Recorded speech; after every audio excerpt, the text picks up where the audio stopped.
All right, what's up, boxing fans? It's Aztec 101 in the ring. I'm just gonna continue on my video. I did a live stream about 20 minutes ago, and I had to charge up my phone, so I stopped. But we're talking a little bit about the McGregor situation. UFC fans, Paulie Malignaggi. Um, then we talked a little bit about Devin Alexander. Um, who's he was definitely a fighter that people were watching out for, and then all of a sudden, he fell off the map. Um, so I mean, 420 boxing talk. This is just me smoking a blunt. I didn't get to finish my blunt. Actually, it went out after a few hits, and then oh wait. What about a matchup between Davis and Farmer? I heard they were trying to make that fight. I heard they were trying to make that fight. Um, isn't Davis fighting under the Floyd McGregor undercard? Um, if he does, it only makes sense. That would be great exposure for Davis. Farmer's been talking shit, so why not? Um, Davis, hey, right now, as of right now, he's a guy to watch out for. Um, yeah, he's still young. He he's still young. I don't know if he sounds punch drunk. I think that he's probably just one of those guys that doesn't. He looks like the type of guy that doesn't do a lot of talking. He doesn't do a lot of talking, and he's probably a quiet guy. There's a lot of people that aren't great with words. Um, I don't know if he sounds punch drunk yet. I wouldn't say that, but hopefully he doesn't. Uh, that would be terrible. I mean, to have that kind of effect that young, um, that would mean he would probably have a short career. But hopefully he gets he gets that fight with Farmer, because I think that would be a good quality matchup for someone at his level right now.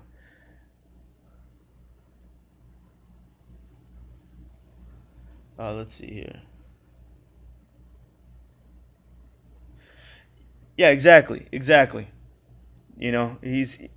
He's focused on boxing. That's what he's doing. So he's not really probably not paying attention much in English class or whatever. And hey, a lot of us, we don't speak the most perfect English. People from the UK probably come down here and we all sound like hicks. We all sound stupid. Um, but but when it comes down to his profession, he's very fluent in in the art of boxing. The guy's a good he's a good quality young fighter. He just needs to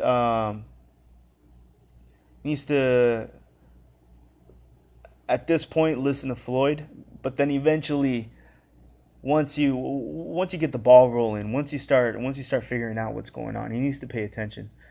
Pay attention with what's going on with his money, with the people around him, with the fights that they're planning on putting him in, um, and pay attention to the business of it, so that way eventually he can break off from Floyd and do it himself.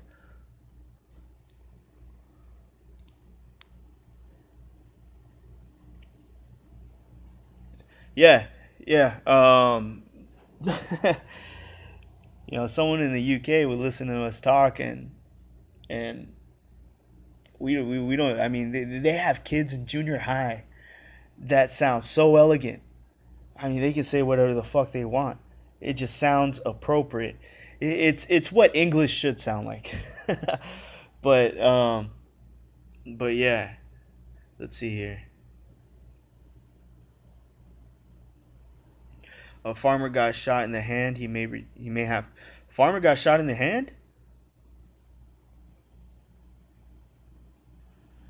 I didn't know that. I gotta look that up. God damn.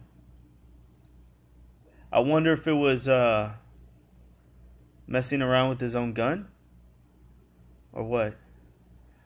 I wonder what happened. What's my thoughts on Rigo?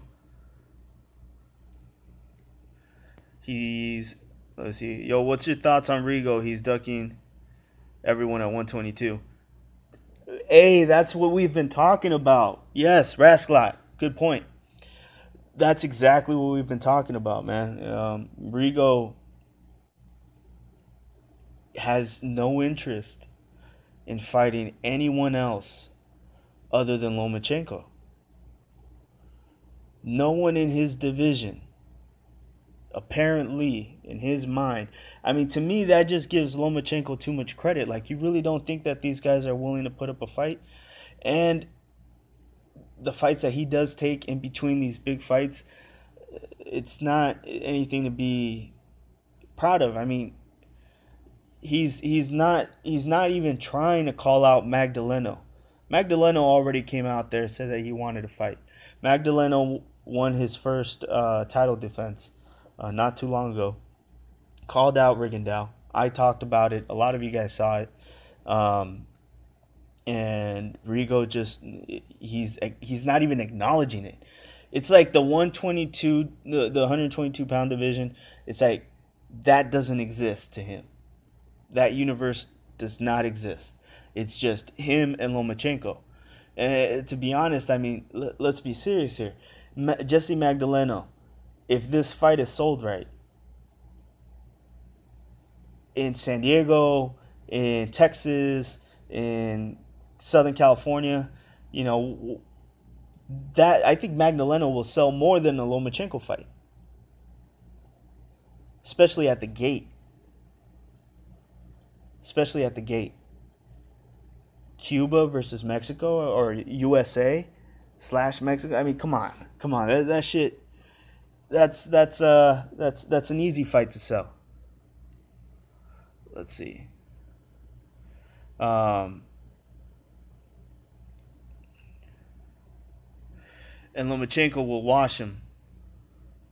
Yeah. Part of me is thinking that, man. It's thinking that. And that's just because I'm not seeing anything from Rigo. You know, I'm seeing a lot from Lomachenko. I'm seeing a lot more from Lomachenko because Lomachenko's fighting like he's hungry, while you got Rigo fighting like he's content. Like he just wants to be, he wants to be given the respect that he feels he deserves. But regardless of anybody talking about him and saying that he's boring, it has nothing to do with that. With me, it has to do with his lack of effort to do what everyone else is doing, which is fighting top names, proving that you're the best. You know, you how long are you going to soak that whole Donaire fight? You know, how long is he going to sit on that fight? Rigo's chasing money. There's styles out there that can beat him or cause him trouble. Yeah, and I got my money on Magdaleno. I think Magdaleno can take Rigo's power, and I think that he's sharp and fast enough to keep up with Rigo. And he's wild. He's a little wild. He likes to fight, and he has power, tremendous power, and he might even be bigger. I think he'll be bigger than Rigo, so he'll also have a size advantage. But he's really fast. He's a fast fighter. He showed that against Donaire. He was a faster fighter against Donaire. Donaire has quick hands. He has quick hands. And what's funny is that Donaire launched Rigo into this legendary status. Like, oh shit, he came from Cuba, had 300 amateur fights, and he's winning them all, and then gets to the United States. He's not given too many shots. Finally gets the Donaire fight, and he beats the HBO, pay-per-view top dog. Donaire was on his route to being, a pay-per-view star, and he beat him. and made him look bad, right? But he got a lot of hype for that. And by the time, Nicholas Walters got to Donaire, by the time, Magdaleno got to him, that win doesn't mean much anymore, Um, which is kind of like, it's kind of like, it works backwards sometimes when people talk shit. Because they were so busy talking shit on Donaire, saying that Donaire was a hype job by HBO, where it gets to the point where it's like, well, so what you're saying is that the best win on Rigo's resume is a hype job? That's not saying much about Rigo now. Now, if you want to give Donaire credit, then that gives at least a little bit of an edge to Rigo, because a lot of people had Donaire as a top 10 pound for pounder. So Rigo beat him. That's great. But if you want to say he's a hype job, well, then you got to take away all the credit that Rigo got for beating him, because apparently he beat a hype job. Let's see here. Rigo versus Loma is pay-per-view. Marvin Gardens. Yeah. Rigo versus Loma could be pay-per-view. Absolutely. Lomachenko's trying to work in that pay-per-view crowd, and this is that kind of fight. Whether it does much or not, it doesn't matter to me. But if the fact is that people want a clear vision on what the divisions look like, then forget about Rigo versus Loma. A lot of people are acting really disappointed that Lomachenko is looking the other way and thinking of Mikey Garcia. And it's like, well, fucking forget about that shit. If you're really worried about the divisions, then fuck that. Rigo's got to fight one of the other champions. One of them. He's got to do it. There's no... And so what it... I mean, I guess, can I dare to say that Rigo is trying to duck his division to fight Lomachenko? You know what I mean? Let's see here. Insane fighter. Rigo has the skills, but at least move up to the next weight division. He's got the skills, and to be honest, I don't think he should move up. He hasn't done anything in his own division. I don't think he should move up. He's still got work to do.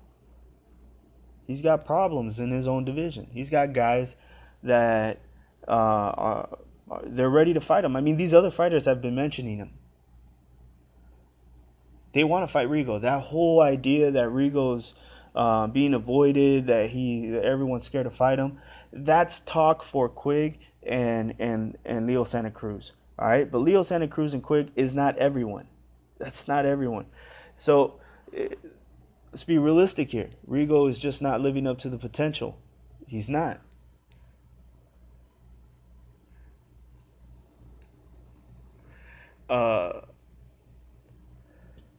Mikey versus Lomo might look like Hamed versus Barrera. Well, Prince Nassim had a different style, I see what you're saying, Don Borracho. I think as far as, and correct me if I'm wrong, you're saying this as far as you got someone who looks invincible, right? Who looks invincible, while you got someone pretty basic that just sticks to the fundamentals, and the guy that looks invincible, all of a sudden, he ends up losing that fight.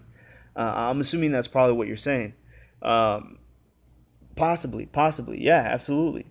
But I don't know if I would give Lomachenko that much credit to compare him to Prince Nassim yet. You know what I mean? And I don't know if I'll give Mikey that credit to compare him to Barrera. Barrera, skilled fighter, very great fighter, legendary fighter. But Mikey Garcia, there's a lot of people looking at Mikey Garcia saying he's a little too basic for someone like Lomachenko or Terrence Crawford.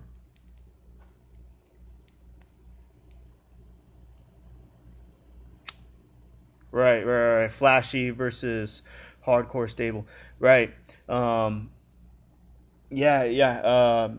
And Lomachenko's starting to put on a show in the ring. You know, you start noticing he's really starting to not just pick apart his opponents, but he starts flaunting. He starts talking shit, and he puts on a show.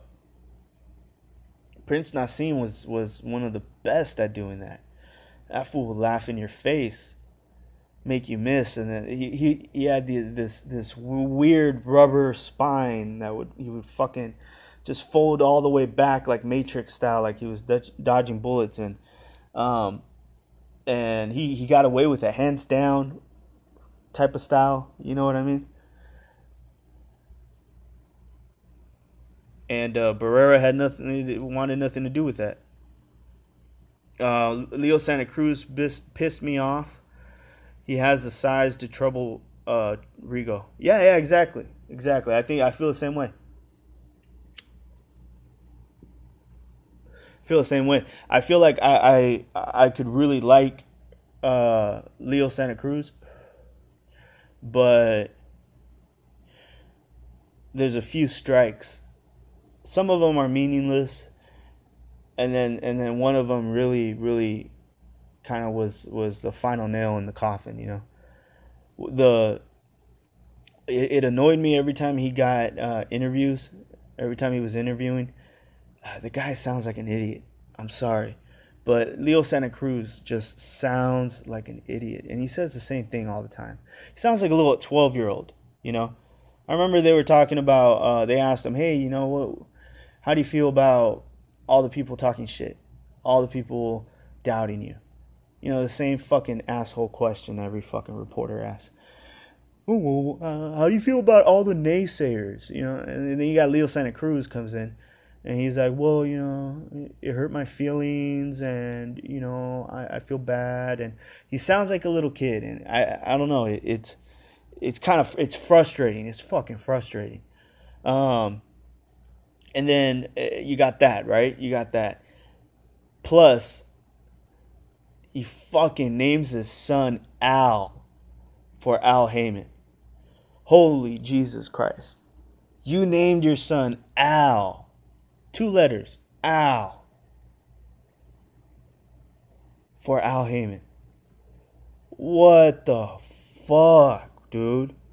You know, that's some weird shit. That's the type of shit that happens in the music industry, you know, after the fucking the CEO of the you know, the fucking production company, you know, fucks you in the ass and then forces you to name your son near your firstborn child under him. Like, god damn, what the fuck were you thinking? You named him Al? Fuck. I don't know too many Al's, right? But but now we got Al Santa Cruz. Are you fucking kidding? Al Santa Cruz. That sounds stupid. Um, let's see here, and then the biggest, you know, that those aren't really big deals, you know. But the biggest deal was that he let his father do all the talking when it came down to Rigo, and it didn't make him look like he was at all interested in fighting. It didn't make him look like he thought he could win the fight, and I didn't like that, you know, because even though his mouth was saying that he can beat Rigo, there was nothing saying, hey, maybe we can make this fight happen. We're going to reach out to them. If the people really want to see it, we'll do it. You know what I mean? And it pissed me the fuck off. Because at the same time, while all that was happening, I think this was around the same time Canelo was getting called out by Erislandy Lara. And Erislandy Lara stopped him after the Angulo fight and said, hey, if you really want to fight somebody, fight me. And Canelo turned around and he said, well, do you guys want to see that fight? And he got a few laughs at that moment. But then next thing you know, social media started working its magic and forced him to make that fight because they told him, hey, you got called out in front of everybody, man. You got to make that fight happen. That fool walking around like he's better than you. You got to make that fight happen. And and he made it happen. So you know, when you have examples of fighters that are accepting callouts and accepting challenges, some challenges that feel like a lot of people felt like, okay, there's no way fucking Canelo could even put up a fight. You know, the go-to reference was, look at what Lara did to Paul Williams. Look at what he did to Paul Williams. You know what I mean? And it turns out that Canelo had a close fight with him. Whether you think he won or lost, he had a close fight. It was a lot closer than what anybody expected. It was. This was an upset. A lot of people were mad. A lot of people were mad. Some people reacted differently. You know, they either dropped Lara and they said, fuck that. That fool pisses me off. He doesn't fight like he should. Or they got mad at Canelo, you know. The only reason why you got the win is because you're with Golden Boy, and you know, they look at what happened with Canelo and Floyd. They, you know, there was that one scorecard that gave it to Canelo, blah blah blah blah. So you know, there was this was an upset fight. And then you have Leo Santa Cruz, who's got another Cuban on him, telling him, hey, I'm going to take you to Cuban school, da da da da. And Leo Santa Cruz puts his dad on the mic and lets his dad run the show. That shit, to me, that it's not disrespectful to me, it's not disrespectful to call someone out. So it's not something that has to be taken personal all the time. You know, this is boxing. So it's a challenge is a challenge, but I do think that Leo Santa Cruz took that matchup too personal. Like, he made it seem like as if it was do or die for his career.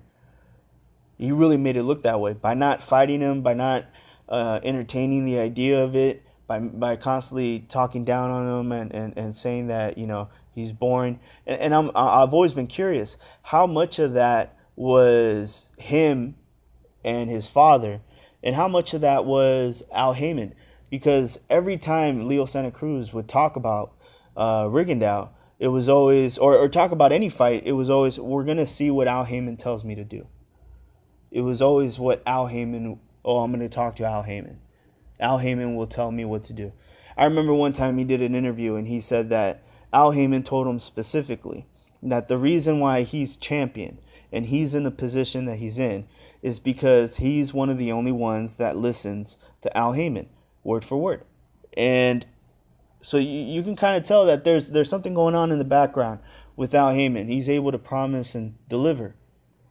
He's able to promise and deliver with a lot of these fighters. If he tells you that he can make you champion, he can make you champion. And he'll tell you how to stay there. But it's not always to the benefit of what the fans want. You know, so that fight never happened. Now he's possibly fight Mars, or I don't know if that fight's already official. But he, you know, he fought Mars, he fought Quigg. He's had tough fights. He's lost fights. There's no reason why he shouldn't have fought Rigondeaux.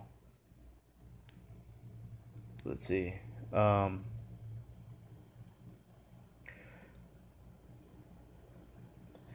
What? No way am I doing that with my son, naming somebody who's giving you that check. Fuck no, man. Are you serious? Are you serious?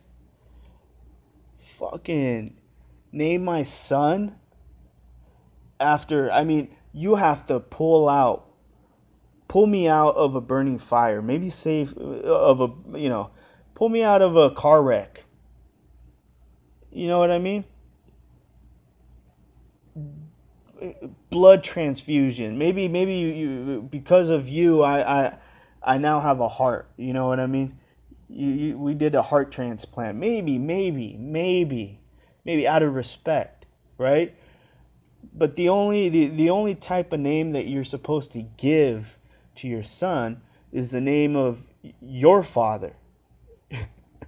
You know what I mean? Your father. You give the name of your father. So that's why you have, you know, people that are the first, the second, the third, or juniors, right? And seniors, right? So you have you'll exchange your father's name to your son out of respect.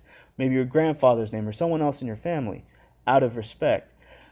But the man writing you your check, Al Heyman, fuck, man.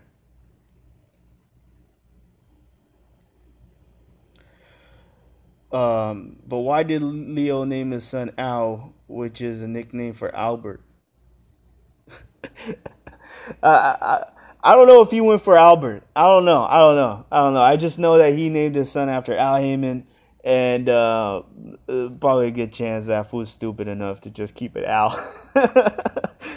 You know what I mean? Um, it's funny you should make the music industry joke, but that is where Al is from. He promoted music and worked with the big record companies for years. There may be a connection there.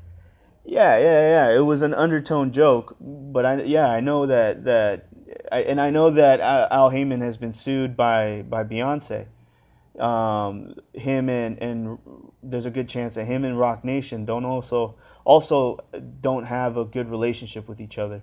They've had he's been heavily in the music industry for a long time, and a lot of these complaints in Hollywood that musicians have come from guys like Al Heyman, the ones pulling the strings. You know what I mean? And this is where he saw an open market. You know, he was able to do what, because it's really competitive in the music industry. But if you think about it, in boxing, it's kind of empty. It's an open playing field.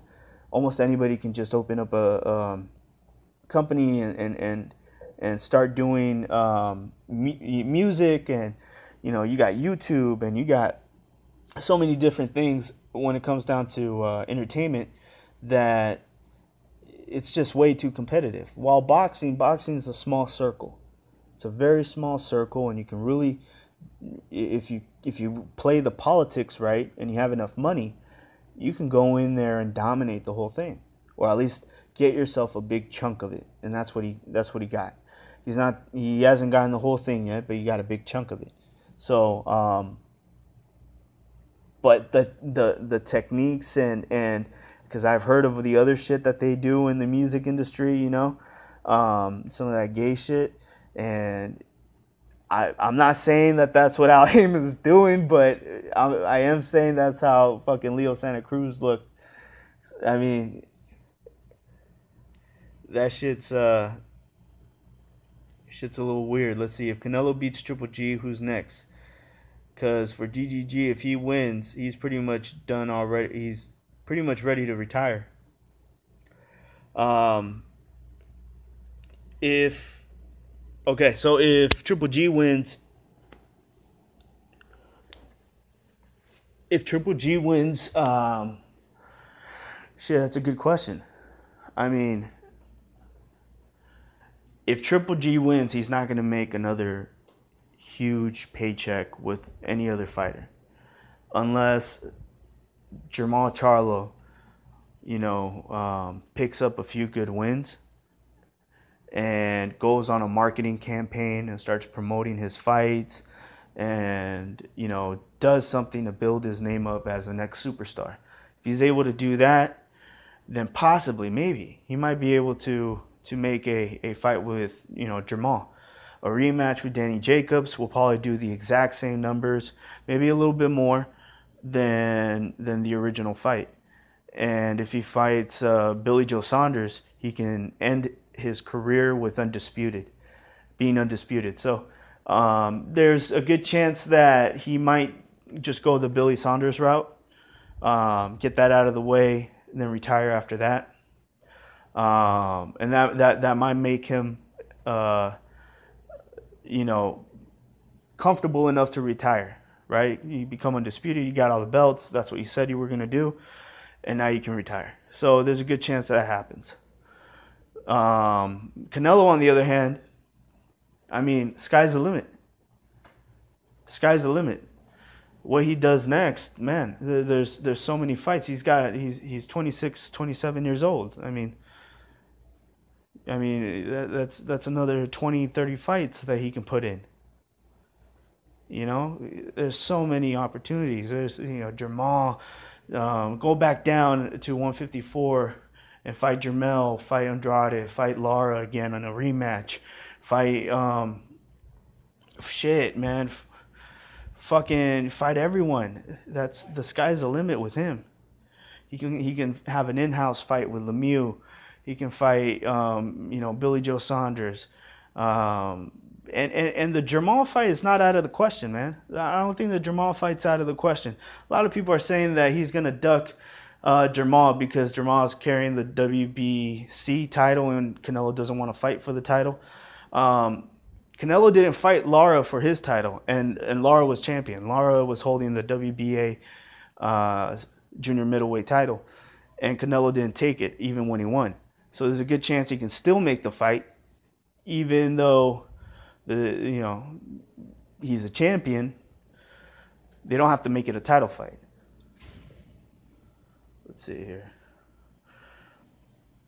Exactly. I don't see Triple G moving up to get slaughtered at 168. Not now. Not at this time. I mean,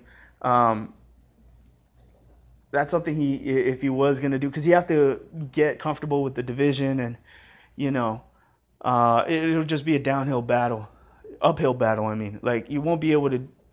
He would have been able to do that while, let's say, he was fighting like Monroe, right?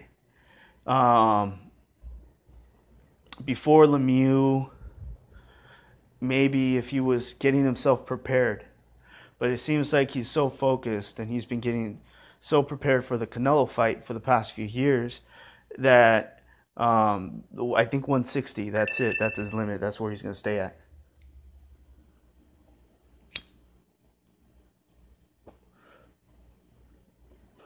I hope Canelo wins so I can troll you European boxing fanboys. Hey, there's a lot of sorry guys, I'm finishing my blunt.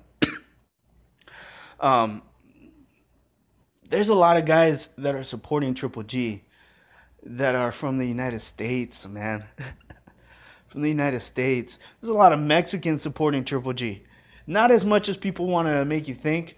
There's a few always in the crowd, but they're there.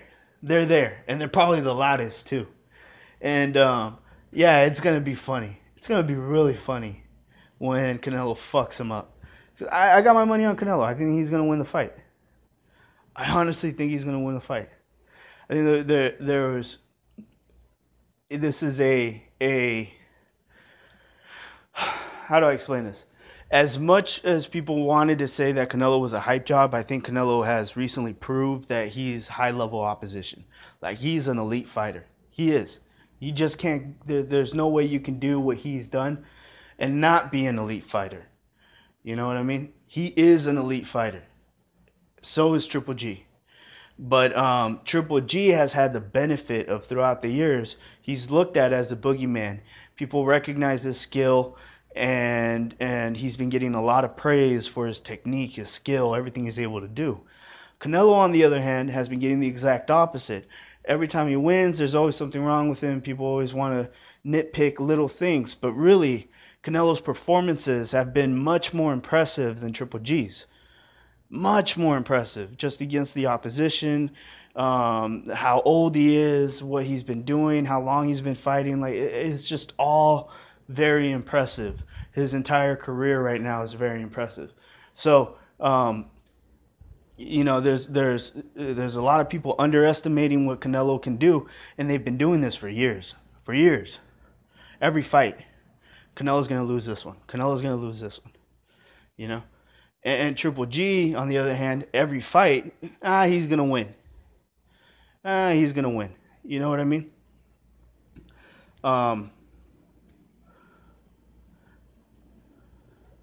Let's see here. True, I live in Cali, and hella Latinas love Triple G.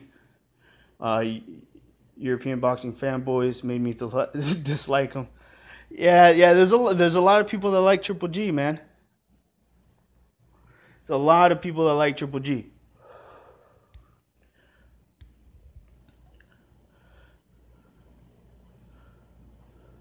Canelo's a good fighter, but these middleweights are fucking tall. Yeah, they are, and I think that's why he's holding on to his 154-pound title, because there's always an opportunity for him to take some of these fighters that are too tall and even out the playing field. And it's like, all right, well then let's fight at 154. You know what I mean? Why not? That's kind of what I see the direction going. But I think a lot of people are going to say, oh well, he's looking for an advantage. Well, he's already at a disadvantage in his weight class at 160. Huge disadvantage. But he's a good fighter. I mean, he's a good fighter. He's not Curtis Stevens. Curtis Stevens, um, okay fighter, but he's someone that should definitely be fighting at 154. Too small, too short for his division. Let's see here. Um, what do you guys think about people saying that Triple G should not have fought Canelo and instead should have fought Billy Joe Saunders? That's one thing I've noticed. All of a sudden, the fight gets fucking made, and people are saying, he should have fought Billy Joe Saunders. He doesn't want to be undisputed. He's just about the money. So what the fuck is people? What the fuck is going on? And a lot of the people saying that are mostly the people that were getting on either Triple G's neck or Canelo's neck, and calling them pussies and bitches for making us wait, a year and a half for the fight. They were the ones going, oh, just fight already. Just fight already. Well, now the fight happens, and they're like, Triple G shouldn't have taken that fight.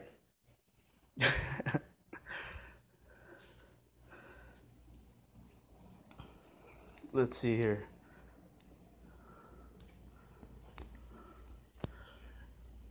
Billy Joe, easy work for Triple G, and Canelo shits Lemieux will KO Saunders. Yeah, I think both of them beat Saunders. I mean, I think Triple G fucks up Saunders. I think Canelo will outbox Saunders. He might put on a good fight. It might be fun to watch, but I don't think they'll lose to that guy.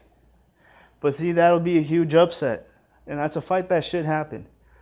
Billy Joe Saunders needs to do something. He's got his fight with, I think he's fighting Willie Monroe. And to me, in my opinion, right now, the perspective that I have is that Willie Monroe could beat him. And it shouldn't be that way. Right now, being champion for as long as he has, he should be looked at as an overall favorite. And I'm sure, the betting odds might have him that as a favorite. But me, I don't know. I'm not convinced with Billy Joe Saunders. I think that Monroe could take it. And, just see, he talks a lot of trash. He talks real tough. But I don't see him in there with Jacobs.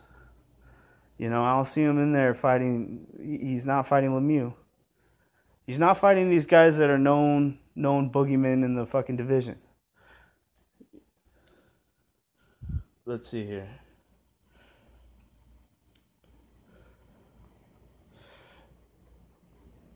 Triple G knows if you're going to lose, might as well get paid. Absolutely. And lose to someone good. And that's sometimes what I don't understand with some of these fighters, It's like there's the best opportunity is right in front of you. This is going to pay you the most and give you the most respect out of the boxing fans. Win or lose, take the fucking fight, There's so many examples of that in boxing where these guys they don't make the fight happen. And that's why I was talking about in a video not too long ago when I was saying that sometimes the biggest enemy to boxing is the fan, while the hater is constantly pushing for that fighter to do something better. Like, all right, that was okay, but you got to do more. And never give them their just due, and constantly hating on them and saying, well, you can't do this and that's impossible for you. They're really the ones pushing you, while the boxing fan is the one bearing and cradling you and and treating you like a little baby and saying, well, you've done your best. At least you tried. You can be anything you want. It never tells you the truth. Like, yo, you're too fucking slow, or you're not taking this serious, or you're missing weight, or you're too big for your fucking division, or you're not fighting other champions. You know what I mean? And that's where the hater comes in and really it helps moves boxing forward. There we need more haters.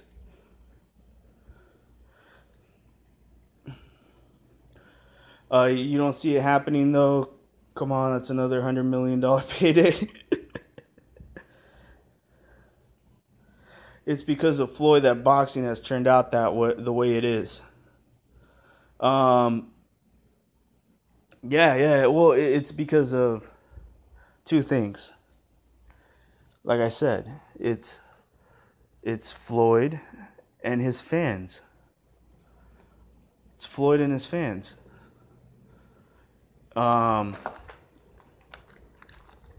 Pacquiao did a lot of the same shit that Floyd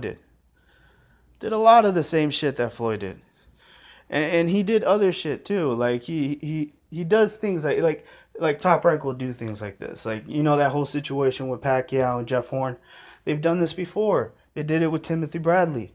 They'll have Timothy Bradley, they'll have Pacquiao get robbed, or someone else gets robbed, and then they do a 3-fight series. And they've done this before. So this is sometimes, we just got to peep game on what these companies are doing and just look at the habits that they have, how they're making these fights and why they're making them. I don't know. It's not all Floyd's fault, It's not all Floyd's fault. But I can see why you would say that, Floyd has a lot to do with it, because he's been the most influential boxing figure of this generation. I mean, you got other boxers acting like him, imitating him.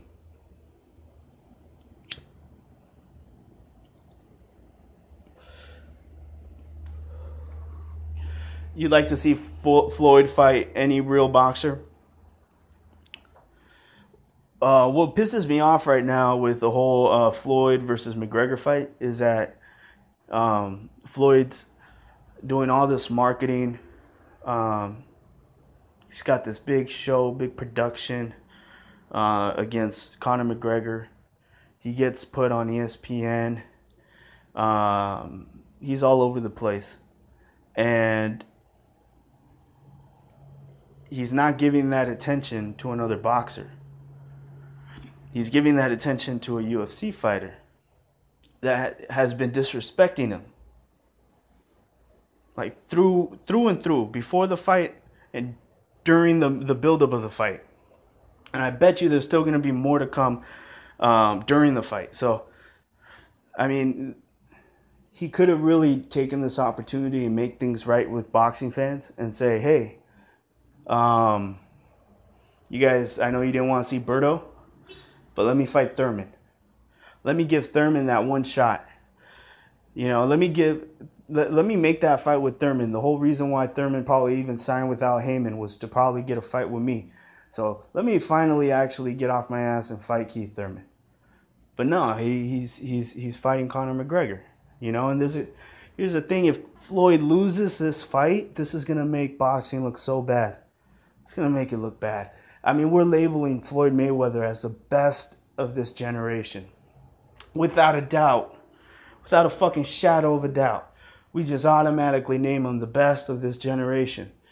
And Conor McGregor, shit, what if he doesn't feel Floyd's punches?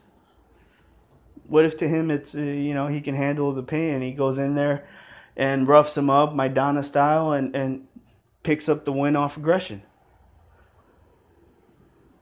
We're still scoring this in a boxing forum. So not every time are you going to have Floyd Mayweather just pop shotting from the outside. If there's someone that goes in there with a game plan and smothers him, they can make the fight interesting. So, what the fuck? I mean, this is putting a lot of risk in boxing.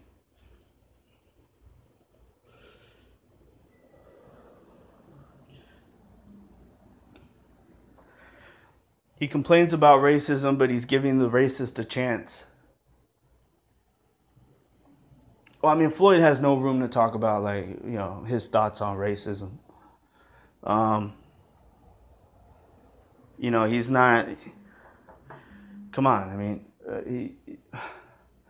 every time the guy opens his mouth, he always ends up saying the wrong thing. It's either I have to understand that he's in a different position than me, being that he's a black fighter, and there's certain things that his community would want him to say, and there's certain things that they don't want him to say.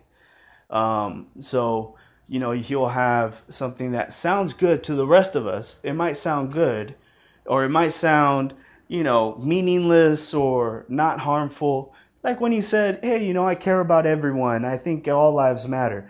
Well, at that time, we were not as sensitive to what's going on with the issues within a community. So they have their perspective, and they're saying, well, we don't want to hear you say that. Like, you need to say Black Lives Matter. And they went after him for that, and then he can come out and say, well, I think Conor McGregor's a racist. And he's going to get backlash from everyone else, say, well, how is he a racist? Why? Because he called him a boy. Why? And so even when he says the right things, it's always taken the wrong way. It's kind of weird with Floyd.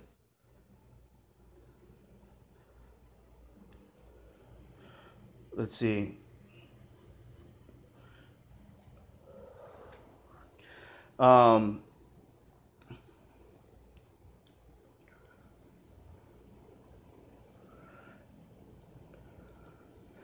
Facts, Flomos are the worst fans, and this is coming from an admitted packtard. If Floyd loses a round, I'm trolling all Flomo channels. Look, man, if Floyd loses one round, this isn't just about the Flomos, man. We all take a loss. Boxing takes a loss. I'm telling you the perspective. Look, there's a lot of gyms. I'm telling you, I here in Anaheim, California, all right? This is, like I was saying in my last live stream, this is a big MMA city. Like, people have been watching MMA from the ground up. I went to high school, same high school that Tito Ortiz graduated from. I sat in the same chair, and had the same English teacher as Tito Ortiz. I remember she used to talk about him. See, I graduated not too long ago. But the whole community, everyone's big on wrestling. Everyone loves, they love the whole MMA, Muay Thai, karate. So you have all these gyms now. Now this is, 15 years later, 17 years later. You got all these gyms popping up that are, Brazilian Jiu-Jitsu. You got Bellator, which is based out of, I think, Newport Beach. So that's Orange County as well. You got gyms in Huntington Beach. You got gyms in Anaheim, and very few boxing gyms. Very, very few. Very, very few. And a lot of these boxing gyms are closing down because now you have the UFC gym popping up everywhere, and people are signing up to the UFC gyms. So why would someone take a self-defense class, or go to a boxing gym and sign up and take a boxing class if everyone around them is watching MMA, and they're like, well, fuck it, man, Conor McGregor beat a fucking boxer in a boxing ring, and he's not a boxer, so why should I even have to take boxing? It really takes away a lot of what boxers can do, what these boxing trainers have been teaching, the sweet science of the sport. Even though you do have professional MMA fighters that are going to boxing gyms and taking, Robert Garcia as a trainer now. You got Jose Aldo with Robert Garcia. You had that cowboy guy fight or spar with Lomachenko. that's all great. I mean, these guys, they're witnessing and they're seeing that boxers have this skill and technique tied down to a point to where they're perfectionists, and you kind of have to, appreciate that. But the regular Joe Schmo, who's not the fucking, mixed martial artist with cauliflower ears and shit, like, they don't give a fuck. They just want to know. They just either want to get a six pack, or they want to go in there and be able to beat someone up if they ever get in a bar fight. They don't give a fuck about the art. They don't give a fuck about what anything means. They just want to know how to fuck someone up. And that's how you get these UFC gyms taking over everywhere. And this will only help UFC. Um,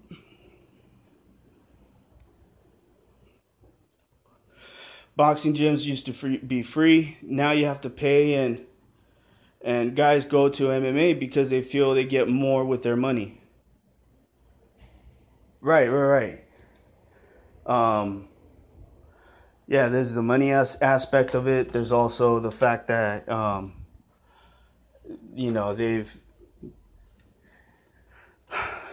also got to consider how far the gym is from where they live, and if the nearest boxing gym is 5 miles away, but in between that gym you got two MMA gyms, well, why not take the MMA gym, right?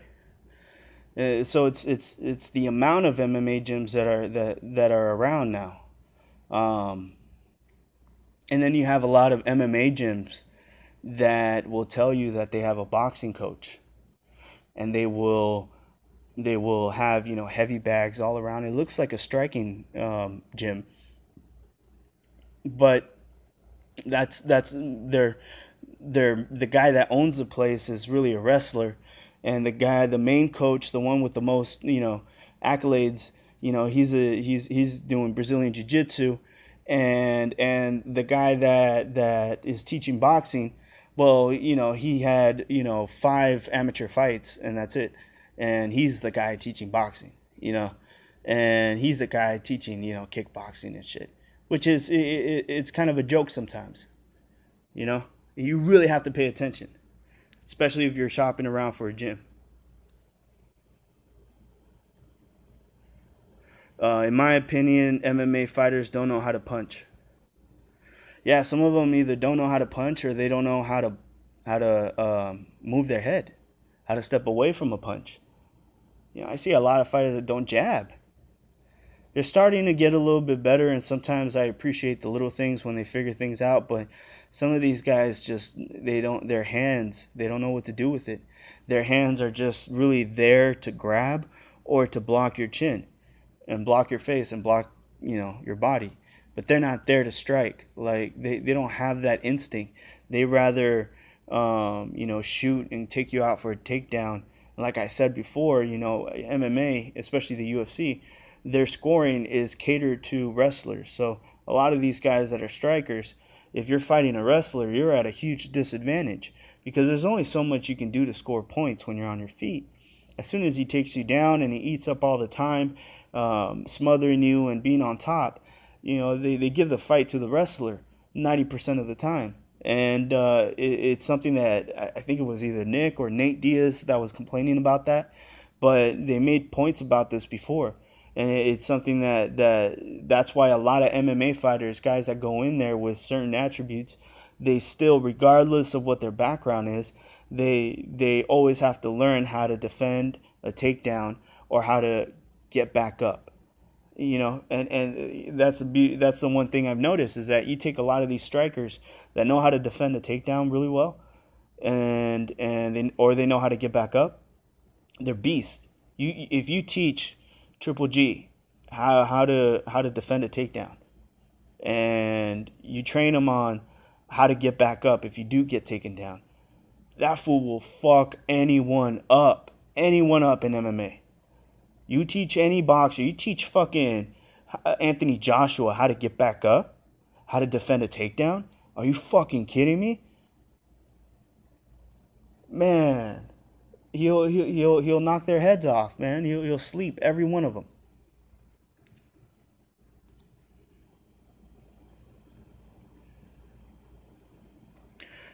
Insane Fighter. That's what I've been trying to tell the diehard MMA fanboys, but they never listen. Just sloppy ass punches. Look at Nate. He says he boxes, but just slaps his punches. Yeah, a lot of the punches that they throw are arm punches, and it looks like they're strong, but they could be stronger. And one thing I was noticing with Robert Garcia working with Jose Aldo was like, I don't know, he was looked at as a beast, like this champion that no one could beat, and you look at him hit mitts with Robert Garcia, and I've seen amateurs look better, look way better, way sharper, way sharper. He definitely has power, you know. He understands the concept of a punch, but to do it correctly, to do it with the right leverage, to where you're using your body to really generate force from the tip of your toe to the point on your knuckle. You have to practice that one shit. You have to shadow box that shit for years before you get it right. And if you've been shadow boxing wrong, or if you've been having the wrong technique for years, it's only going to affect you in the amount of power you can input and everything. And then also your balance. Having these punches performed correctly keeps your balance in the position where you're always able to move out of the way, or punch back, or even absorb a punch. You get caught off guard, and a little shove can knock you down. And I've seen a lot of these guys, like they'll take fucking some of the weirdest punches. And I know that their hands are a little bit different, because boxers can use a full glove as a defense for their face, while MMA fighters, their hands got to be up a little bit higher, and they have to really worry about body shots, because they don't have that big glove covering the majority of their face. So it's a little bit different.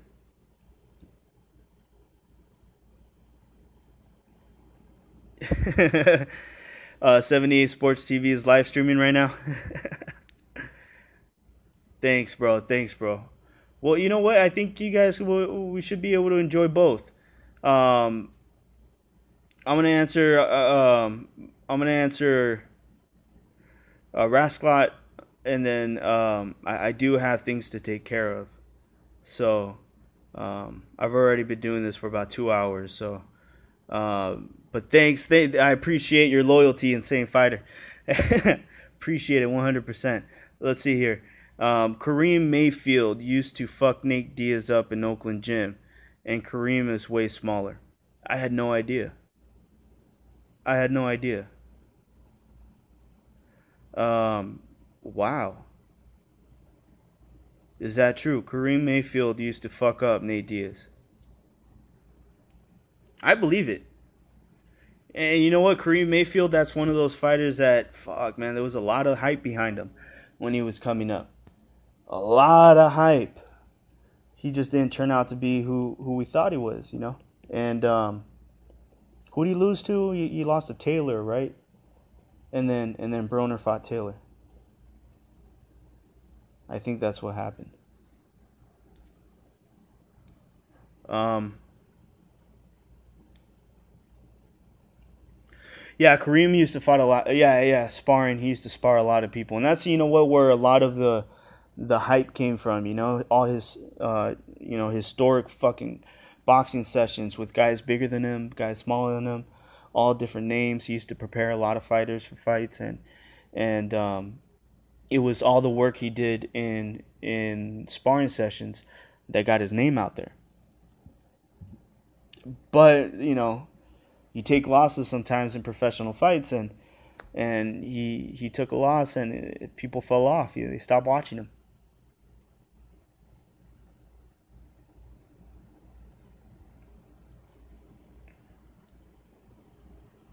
Yeah, and that's why people liked him. You know, he's exciting. He's fun to watch. He lands over right hands like crazy. That's his favorite punch. All right, guys. Um, I'm gonna let you guys go. I'll probably do this again tomorrow, sometime around. I'll try to do it around the same time, but um, I don't know. Maybe I'll put up like a little 30-second video telling you guys, countdown to when I do my live stream, but we'll see what happens. But I'll talk to you guys tomorrow. This is Aztec 101. Thank you guys for joining me. Insane Fighter, Rasclot. Had a lot of fun talking boxing with you guys. All right, Aztec 101. I'm out.